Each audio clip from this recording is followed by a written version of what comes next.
క్రీడాభిమానులారా, hit man మళ్లీ తన దెబ్బ చూపించాడు. రోహిత్ శర్మ మరలా తన బ్యాట్ తో విరుచుకుపడ్డాడు. 16 నెలల తర్వాత వన్డేలో ఒక అద్భుతమైన సెంచరీ కొట్టాడు. అయితే ఇది సాధారణ శతకం కాదు. ఒకే ఒక సిక్సర్ తో శతకం పూర్తి చేసిన ఈ ఘనత అభిమానులను ఆనందంలో ముంచెత్తింది. గత కొన్ని నెలలుగా రోహిత్ శర్మ ఫామ్ లో లేడు అనే విమర్శలు వచ్చాయి. జట్టుకు భారమయ్యాడని అనేక మంది దుయ్యపట్టారు. కానీ రోహిత్ శర్మ తనదైన శైలిలో సమాధానం చెప్పాడు. బ్యాట్ తోనే తన ప్రతిభను నిరూపించాడు. ఇంగ్లాండ్ తో జరుగుతున్న రెండో వన్డేలో కటక్ వేదికగా రోహిత్ శర్మ సునామీ లాంటి ఇన్నింగ్స్ ఆడాడు. మొదటి నుంచే తన దూకుడు తగ్గించకుండా వరుస బౌండరీలతో మైదానం గర్జన కలిగించాడు. ఇన్నింగ్స్ ఆరంభంలోనే 4 ఫోర్లు, 4 భారీ సిక్సర్లతో 30 బంతుల్లోనే హాఫ్ సెంచరీ పూర్తి చేసిన రోహిత్ ఆ తర్వాత మరింత దూకుడు పెంచి శతకం దిశగా పరుగులు తీశాడు. ఇంతకీ ఈ శతకాన్ని రోహిత్ శర్మ ఎలా పూర్తి చేశాడంటే,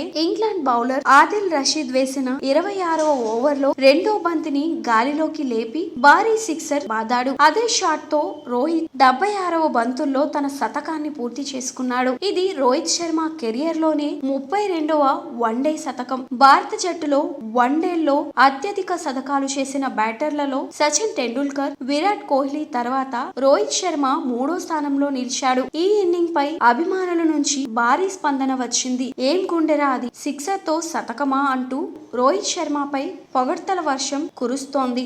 రోహిత్ శర్మతో పాటు శ్రేయాస్ అయ్యర్ అద్భుతంగా ఆడాడు. మరోవైపు శుభమాన్ గిల్ కూడా హాఫ్ సెంచరీతో రాణించాడు. కానీ విరాట్ కోహ్లీ మాత్రం నిరాశపరిచాడు. ఇంగ్లాండ్ తో జట్టు తొలుత 304 పరుగులు చేసింది. Ben Duckett, Joe Root, Liam Livingstone వంటి ప్లేయర్లు మంచి ఇన్నింగ్స్ ఆడిన భారత బౌలర్లు రాణించి ఇంగ్లాండ్లను 49.5 ఓవర్లలో ఆల్అౌట్ చేశారు. హిట్ మ్యాన్ శతకంతో టీమిండియా విజయం దిశగా దూసుకెళ్తోంది.